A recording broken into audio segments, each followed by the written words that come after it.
Vamos a decir, Padre, te damos gracias por darnos una vez, una ocasión, una oportunidad para poder disfrutar de tu palabra, para poder sentirla, saborearla, para poder sentir también a Cristo mismo a través de ella. Guíanos en lo que vamos a hacer y sé tú nuestro líder en todo lo que haremos. En el nombre de Jesús. Amén. Amén. Como se menciona aquí, es una primera recapitulación esta clase 11. Vamos a detenernos un poco en este ejercicio habitual que hacemos cada domingo de tomar una parábola, leerla, estudiar su contexto, títulos alternativos, interpretación, aplicación, etcétera, porque de vez en cuando es bueno hacer este tipo de cosas. Es algo que siempre cuando uno está aprendiendo algo es bueno detenerse un momento. O a veces uno se detiene haciendo otra actividad que no está relacionada, pero de alguna manera es bueno, ¿no es cierto? Es bueno recapitular los saberes que en este caso el Señor nos ha entregado durante 10 semanas.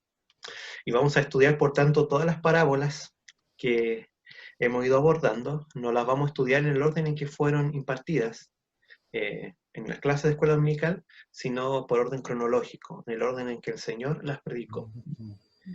Y vamos a simplemente a ir recordando por medio de imágenes y también por medio de algunos textos la idea central. Eso solamente la idea central. Y bueno, pero antes de ello me gustaría poder compartir con ustedes este fragmento de la palabra del Señor. Hola, Miguel. Oiga, no te digas con el blanco.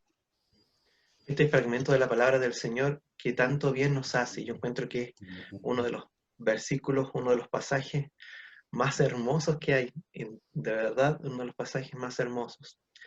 Y yo quiero que ustedes escuchen esta palabra reflexionando un poco en esto, en el contraste que hay entre nuestra realidad como cristianos versus la realidad que tenía Pablo. Aquí Pablo habla de una lucha, dice que él está luchando. ¿Para qué? Para llevar las riquezas de la sabiduría de Cristo a otros. Y pensemos en cuán cercana está la sabiduría de Cristo para nosotros. Veamos el contraste y con ello también notemos la gran responsabilidad que Pablo, por medio de su ejemplo y sus palabras, nos da. Esto es Colosenses capítulo 2.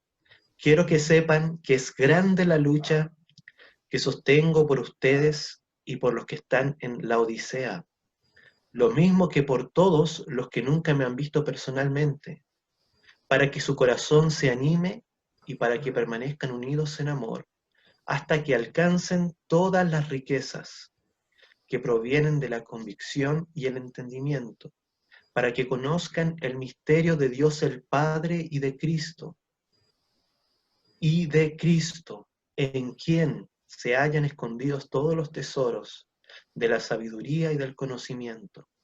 Por tanto, vivan en el Señor Jesucristo de la manera que lo recibieron, arraigados y sobreedificados en Él, confirmados en la fe y rebosantes de acciones de gracias, que es como fueron enseñados. La historia está llena de estos buscadores, ¿no es cierto? Como estudiamos la semana pasada, estos buscadores que hallan el tesoro que es el reino de Cristo, que es Cristo mismo, y cuando lo hallan, ¿no es cierto?, se sienten muy responsables y quieren compartir de ese tesoro a otros. Algunos lo hacen luchando como Pablo y nosotros, miren la facilidad que tenemos de poder acceder al texto, de poder acceder a la palabra, de poder escuchar predicaciones hasta por internet. Tenemos una cantidad, una infinidad de bendiciones para poder alcanzar estas riquezas que a otros les costó tanto hallar. Dicho eso, vamos a empezar, como yo les decía, estudiando las parábolas en el orden cronológico, en el orden en que fueron enseñadas por Jesucristo, no en el orden que nosotros las estudiamos. Y yo pienso que es una ocasión ideal para que también ustedes puedan hacer una especie de autoevaluación. Ustedes mismos se responden qué parábola es según la imagen que aparezca. Entonces va a aparecer primero una imagen y ustedes personalmente dicen, a ver, ¿a qué parábola hace referencia? Aquí tenemos, ¿no es cierto?, esta imagen que representa una parábola del Evangelio. A ver si la identificaron bien. Voy a dar el título. la parábola de los dos cimientos. Hacer este tipo de actividades con niños, especialmente en la escuela dominical, resulta bien interesante, bien divertido. Entonces, esta es la parábola de los dos cimientos. Y, bueno, podemos empezar recordando un poco cómo es que surge esta parábola, porque sabemos que el ministerio del Señor inicia después de que Él está durante 40 días en el desierto, ocasión en la que es incluso tentado por el diablo, por Satanás. Y el Señor después de eso, bueno, hace distintas actividades. Por una parte regresa a su pueblo natal, donde es rechazado, incluso querían matarlo. Dice que lo llevaron a un despeñadero, y lo que en realidad el ministerio de Cristo ya ha terminado ahí, con su primera predicación. Y después de eso el Señor realiza un milagro, y después de eso viene, ¿no es cierto?, todo el primer gran discurso de Cristo, que todo esto se da, ¿no es cierto?, en Galilea, como lo hemos estudiado. Su primer gran discurso está registrado en el Evangelio de Mateo, del capítulo 5 al capítulo 7. Son 3 capítulos completos, de 5:1 hasta el capítulo 7, capítulo 7, 29. Y en este gran discurso que da el Señor, Él habla acerca de las bienaventuranzas, Él habla acerca de cómo nosotros tenemos que actuar en relación a la ley, es decir, el amor que tenemos que darle a la ley.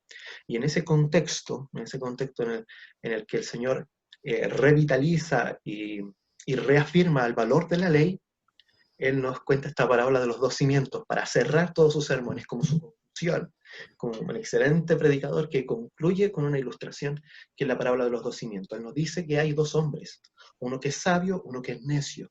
El sabio construye su casa sobre la roca y el necio construye su casa sobre la arena. Dice que viene la tempestad, ¿no es cierto? Y la casa del necio sucumbe ante los vientos, ante la fuerza, ¿no es cierto?, de la tormenta. Pero la casa del sabio, que está firmada sobre la roca, permanece firme, porque su fundamento es firme.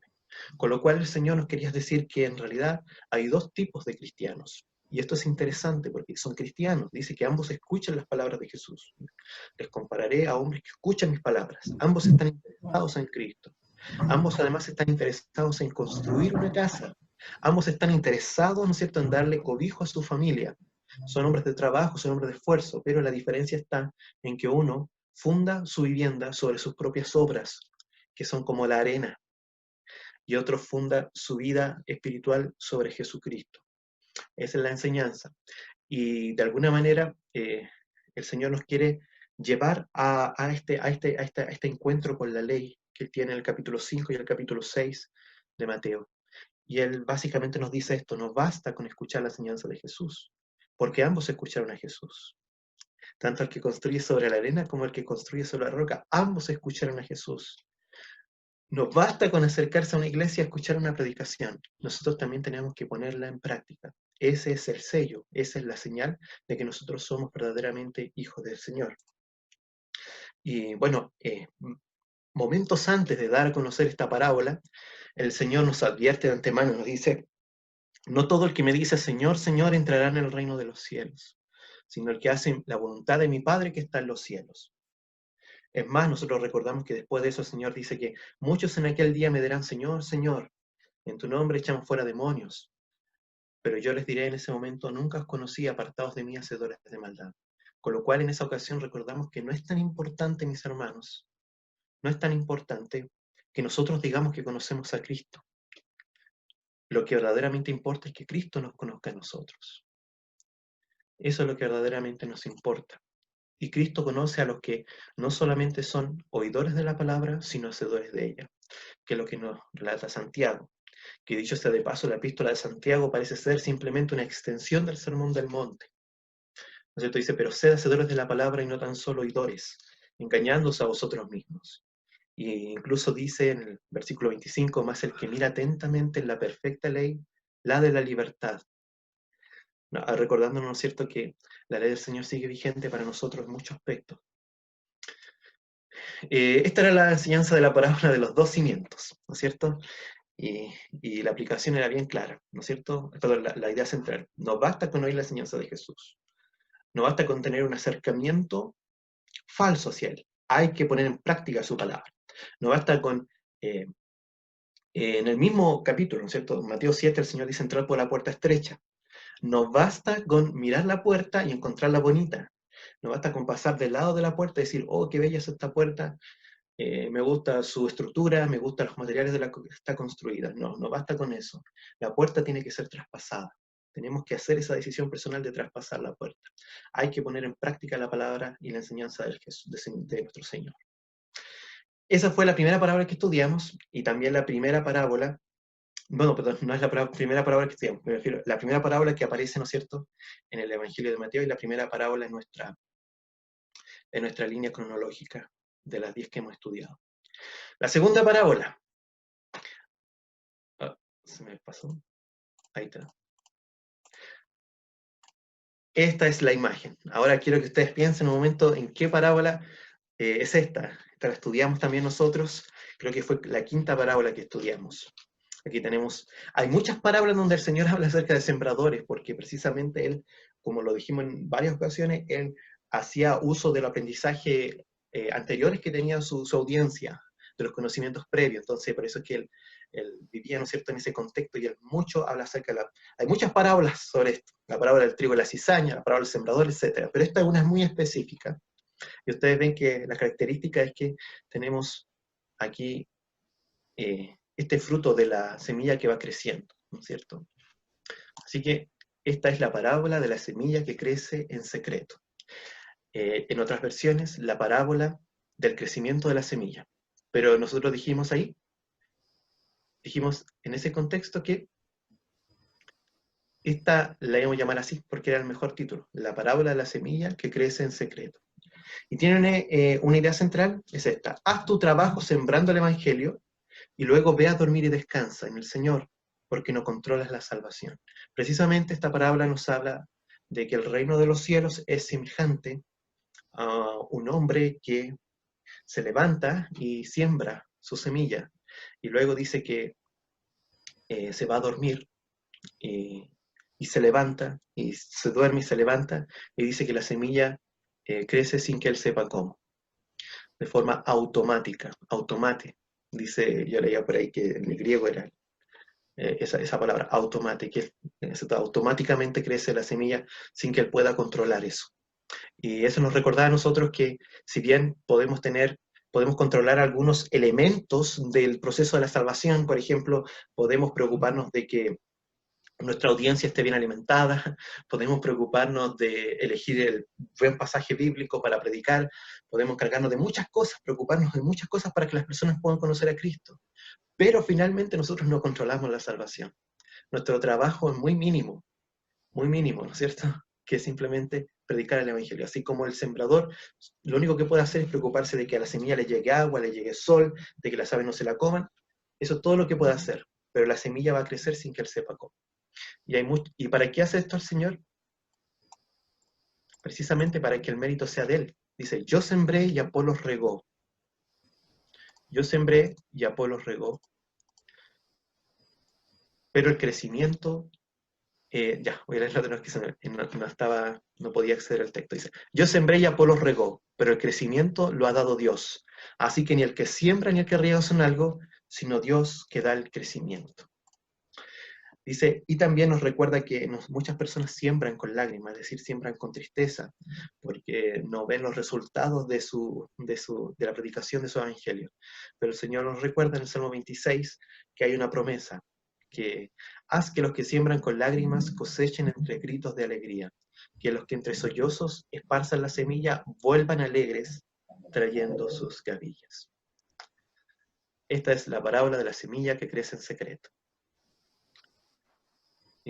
Continuamos. Esta se da solamente para recordar que se da en el mismo contexto de la parábola que sigue. Se da en el contexto del segundo gran discurso parabólico, del Señor, en el monte que estaba cerca de Capernaum.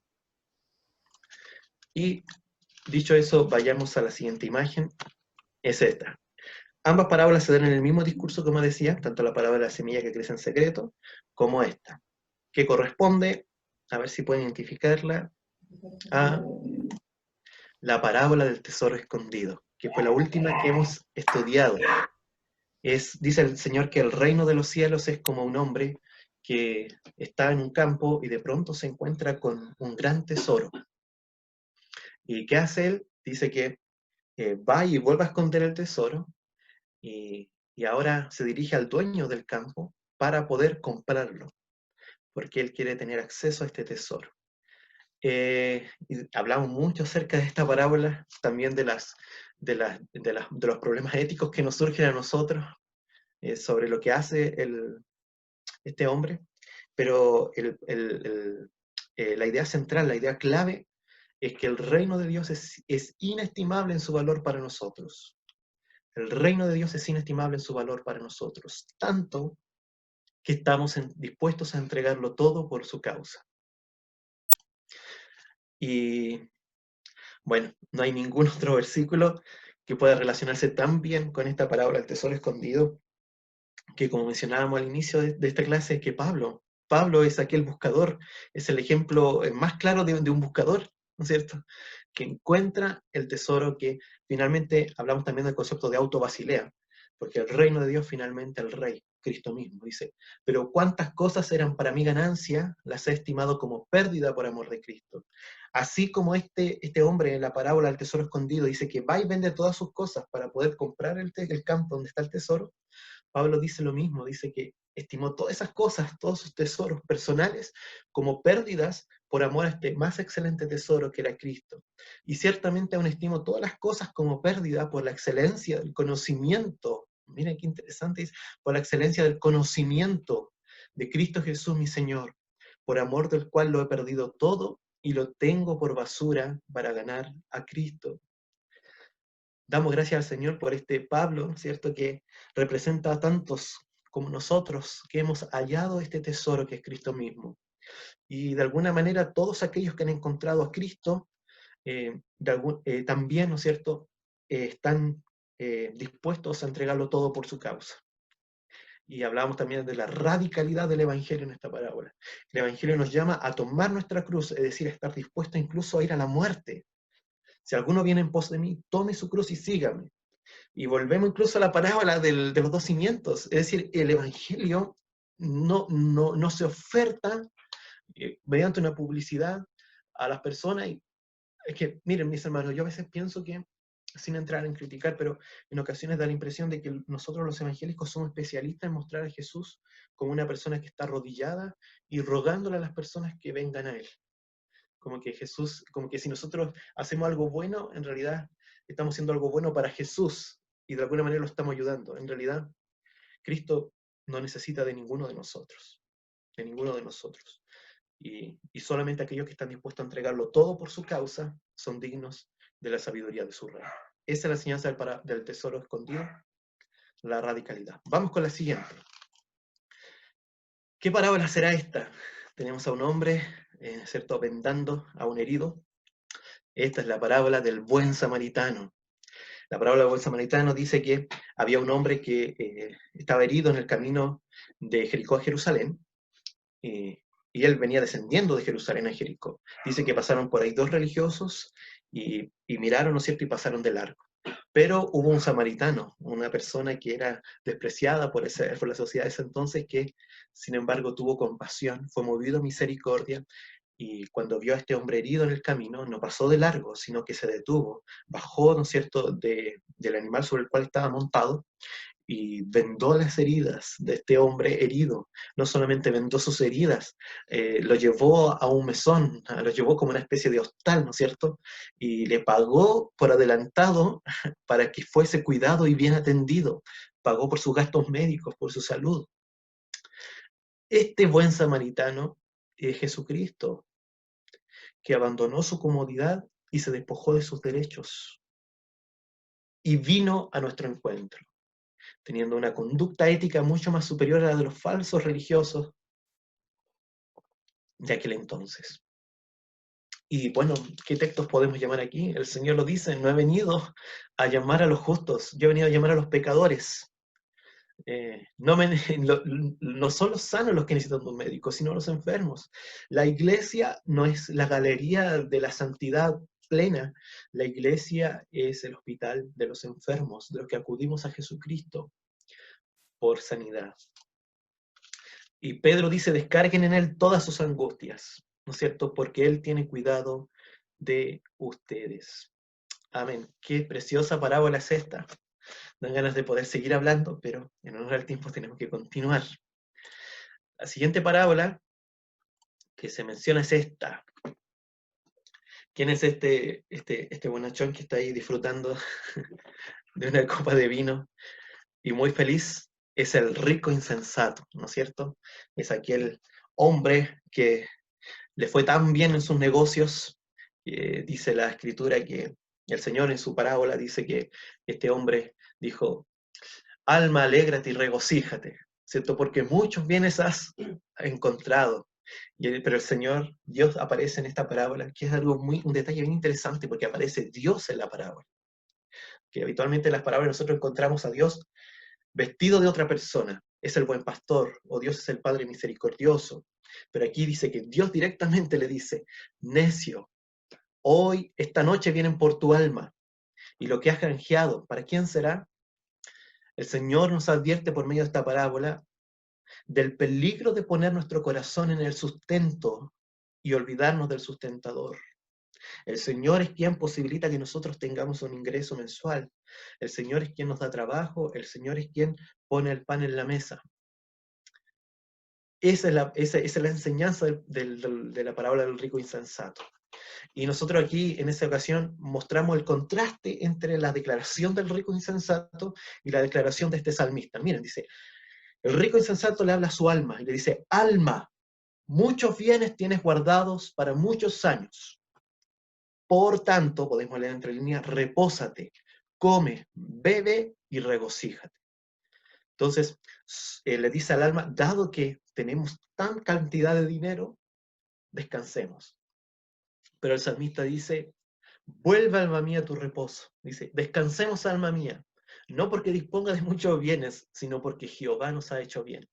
Esa es la conducta del cristiano correcto, dice, estamos descansando porque confiamos en el sustento que nos da el sustentador. No nos olvidamos de que Él es quien provee las cosas y no son nuestros propios méritos, sino que es la misericordia y la gracia del Señor la que nos permite disponer de bienes económicos.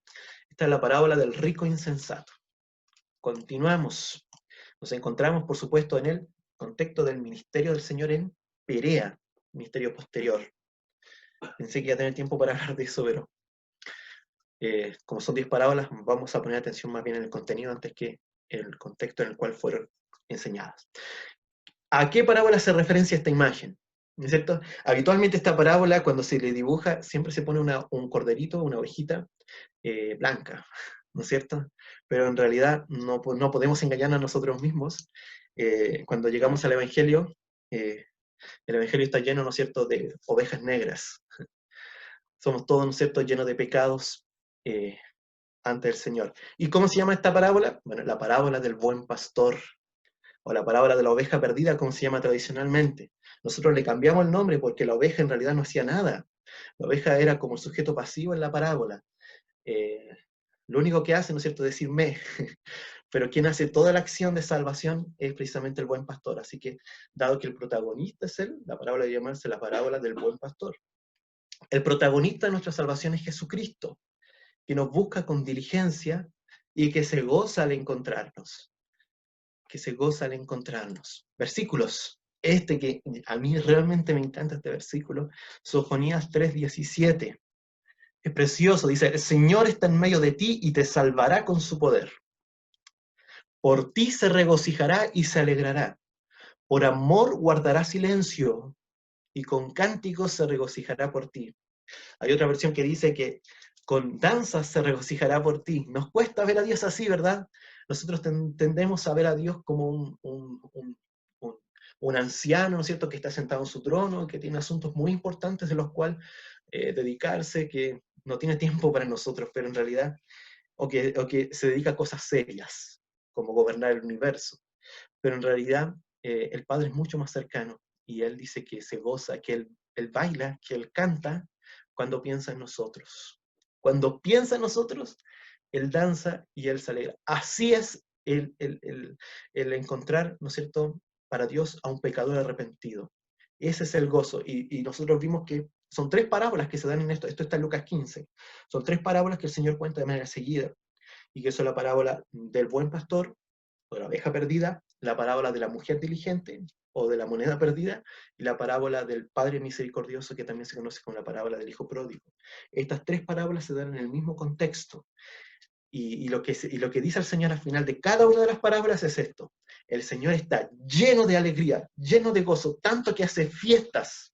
El pastor hizo una fiesta después que encontró su oveja, la mujer diligente hizo una fiesta, y el Padre misericordioso hace una fiesta cuando encuentra a su hijo, porque en el cielo hay continuamente alegría, gozo, eh, hay, hay, hay alegría, y que es tan distinto de ustedes, fariseos, porque recuerden que esto se da también como una respuesta al Señor a los fariseos, que eran tan serios, que eran tan sobrios, que no querían hacer nada del mundo de los pecadores, ¿no es cierto?, que ellos estaban abocados a cosas mucho más importantes. El Señor le dice, no, Dios es mucho más sencillo.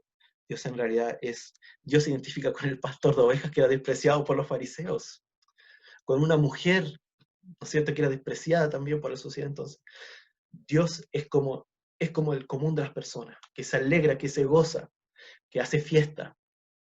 ¿Y, y cómo respondemos nosotros al gran gozo que tiene el Señor? Bueno, respondemos con más gozo, ¿no es cierto? Y mi alma se regocijará en el Señor, en su salvación se gozará. ¿No es cierto?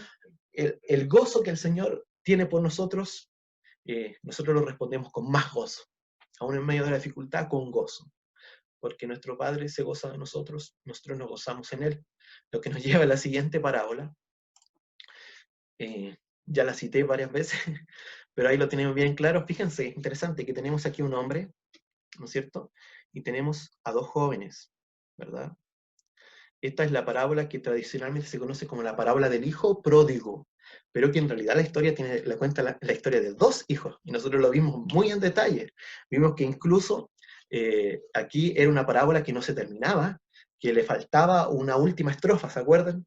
Bueno, esta es la parábola del Padre misericordioso que tiene 2 hijos, un hijo que hace todas las cosas muy bien, pero que finalmente no tiene ninguna conexión con el Padre, no tiene ninguna conexión con Él, ni siquiera sabe lo que está haciendo, porque Él está más bien interesado en las apariencias. Y tenemos otro hijo que se equivoca una y otra vez, se equivoca incluso en lo más extremo que pueda haber. Es una parábola de extremos, dijimos. O sea, la gente lo estaba escuchando y decía, pero ¿cómo realmente va y está con unos puercos, incluso con unos cerdos? Dice, es exagerado el Señor en esta parábola, pero Él dice que incluso el pecador, el peor de los pecadores, la persona que más ha caído bajo, tiene acceso también a la salvación.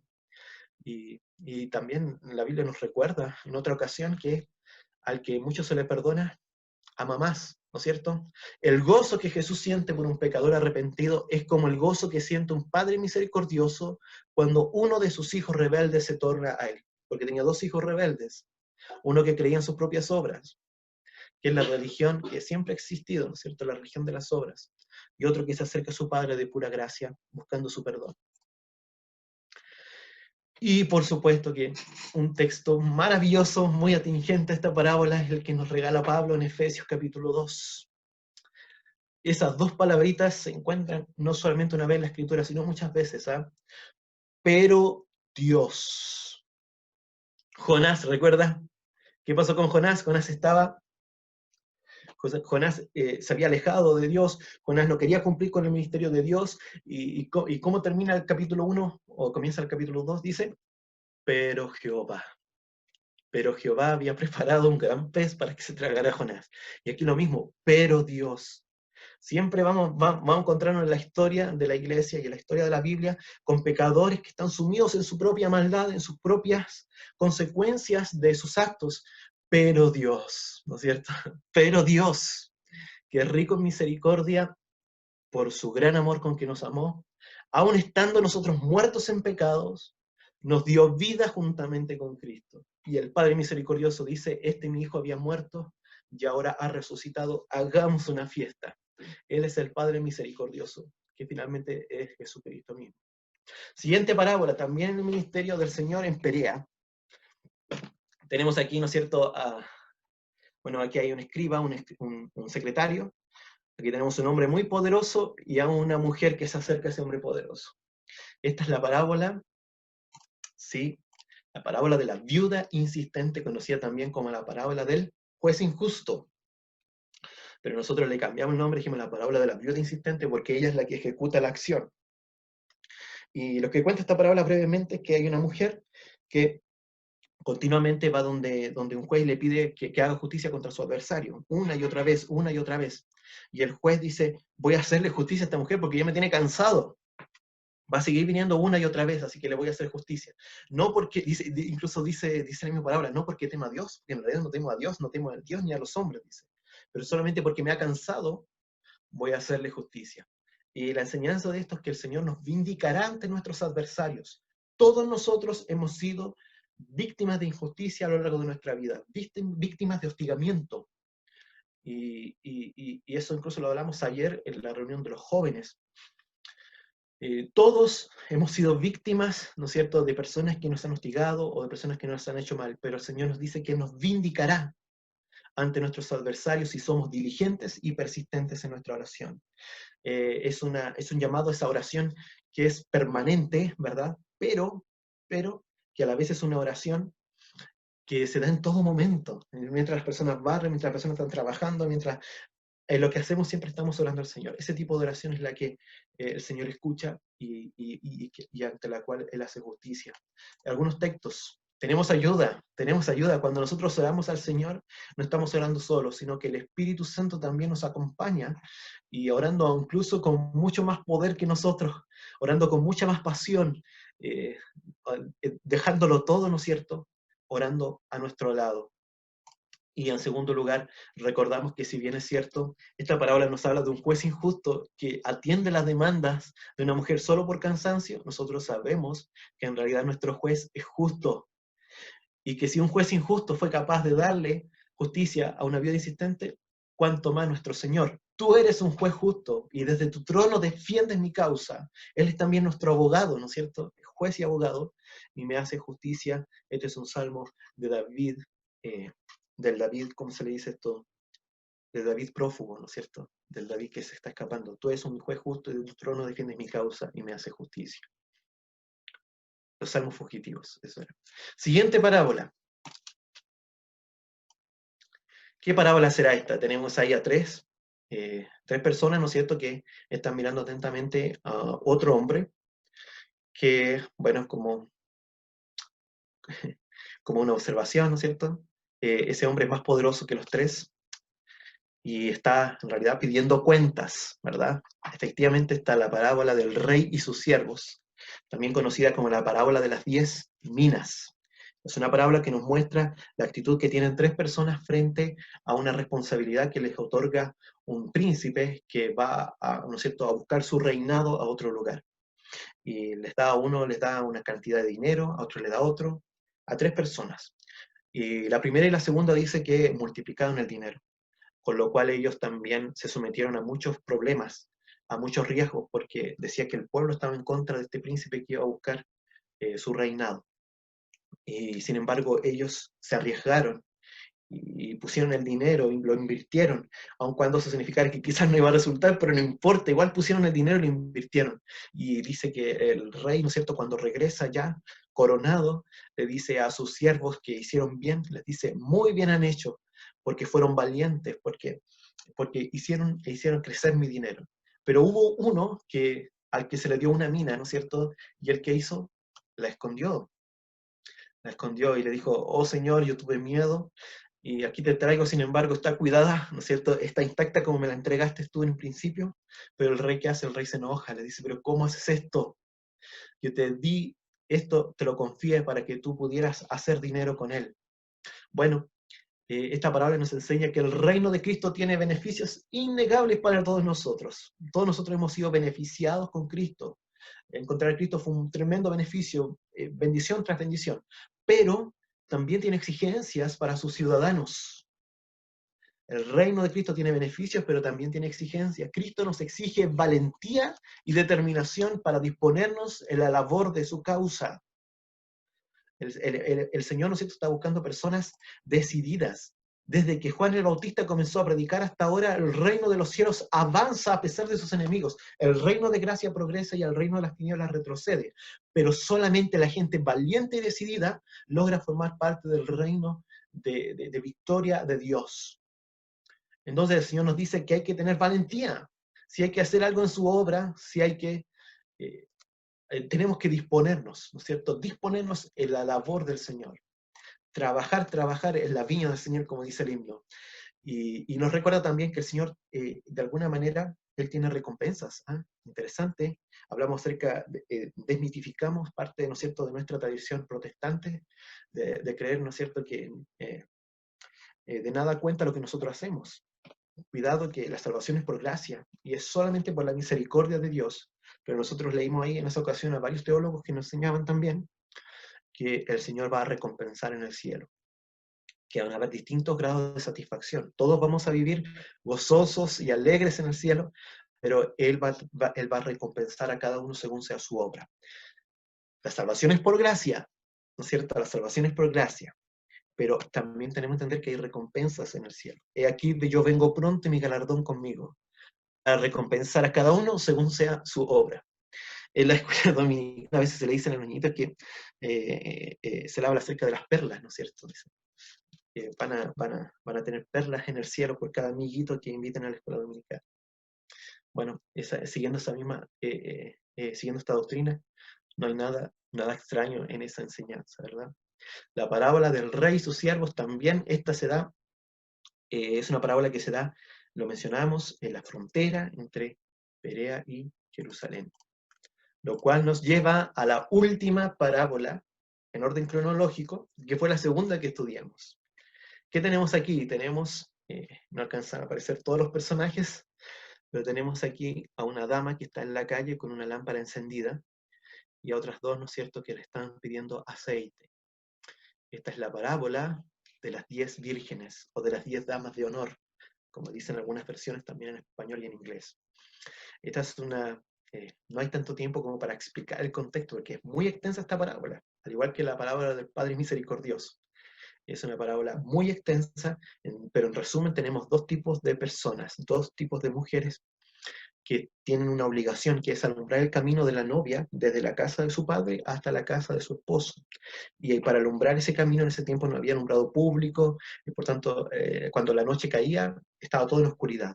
Y por tanto, ¿cómo usted alumbraba el camino de la novia? Bueno, ella tenía 10 amigas, y sus 10 amigas, que eran 10 doncellas, 10 damas de honor, 10 vírgenes, ¿no es cierto? Ellas lo que tenían que preocuparse era no solamente de preparar el matrimonio, que siempre tomaba ocasión los días miércoles, sino que además tenían que, ¿no es cierto?, mantener la lámpara encendida durante el trayecto.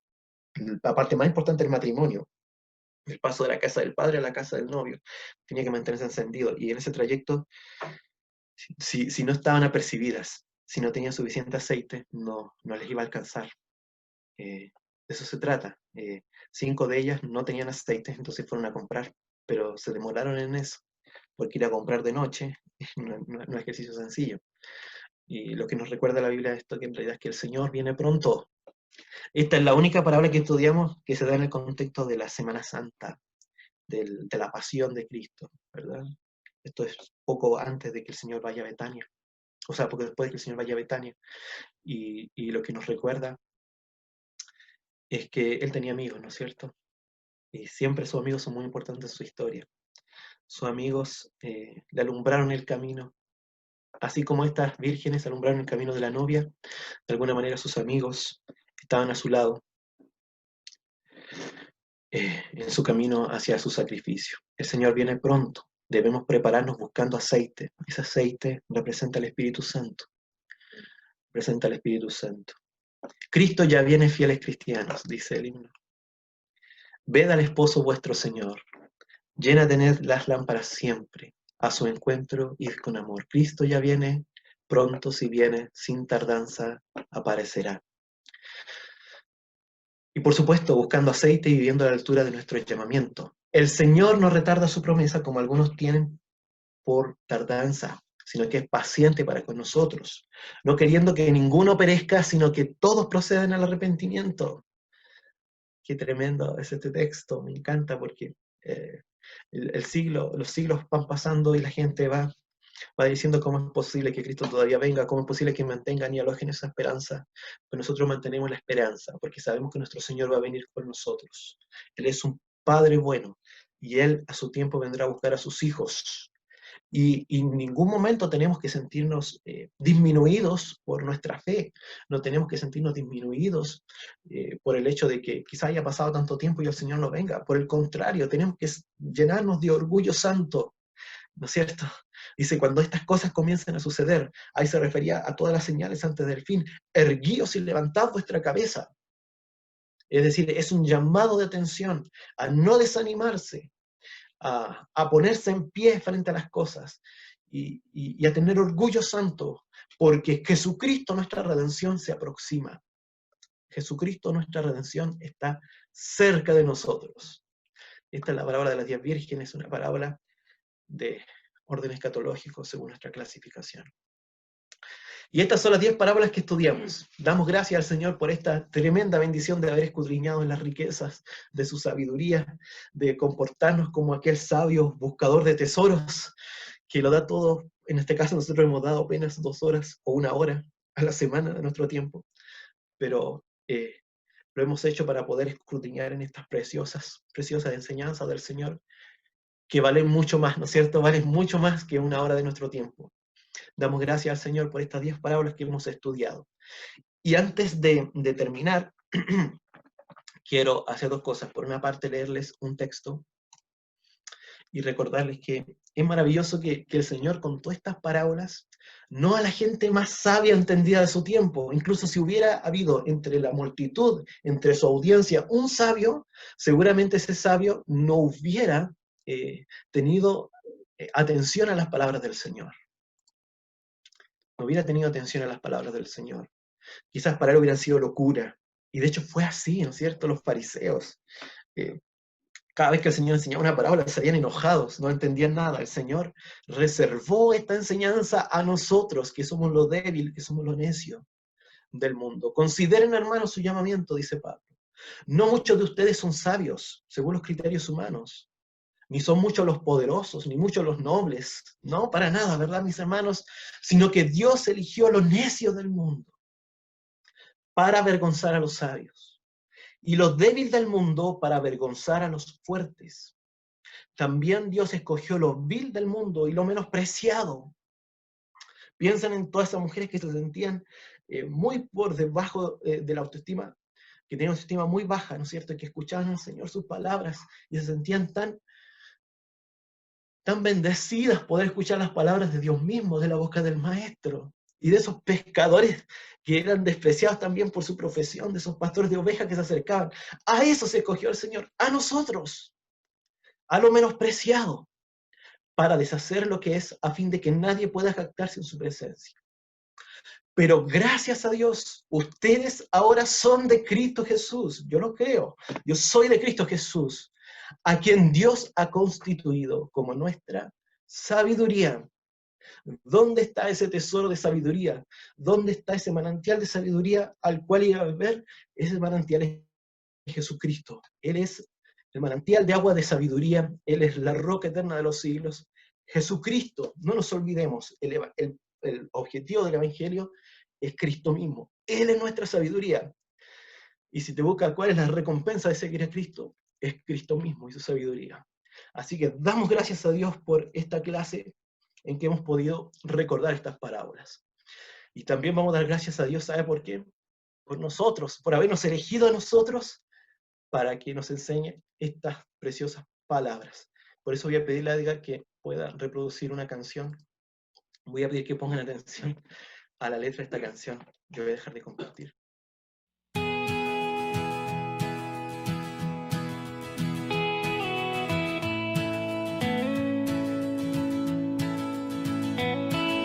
Mirando cómo soy en realidad, cómo tengo el corazón medio chueco y lleno de egoísmo.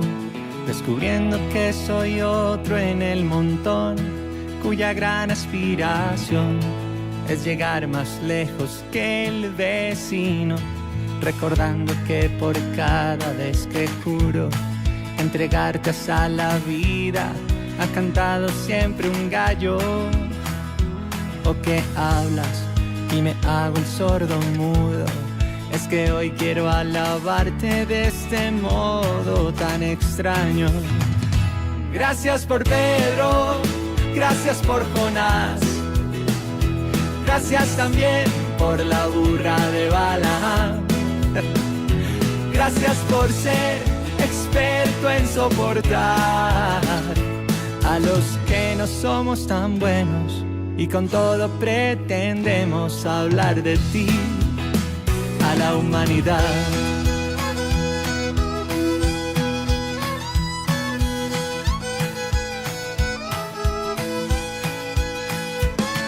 ¿Qué sería de nosotros sin tener la certeza de que ves con amor a estos personajes que quisiste conformar tu selección con aquellos que no son jugadores muy profesionales, que te encanta desafiar la religión y hacer cosas grandes con instrumentos tan inesperados? Yo me miro en el espejo y con razón solo puedo agradecer por semejantes hermanos. Gracias por Pedro, gracias por Jonás, gracias también por la burra de Balaam. Gracias por ser experto en soportar a los que no somos tan buenos y con todo pretendemos hablar de ti, hablar de ti. Gracias por Pedro, gracias por Jonás, gracias también por la burra de Balaam.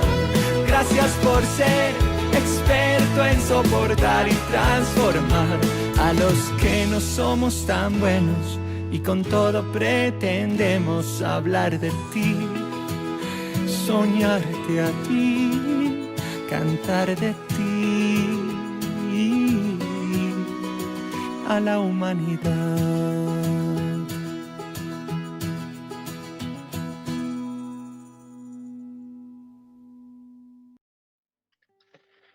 Terminamos dando gracias al Señor.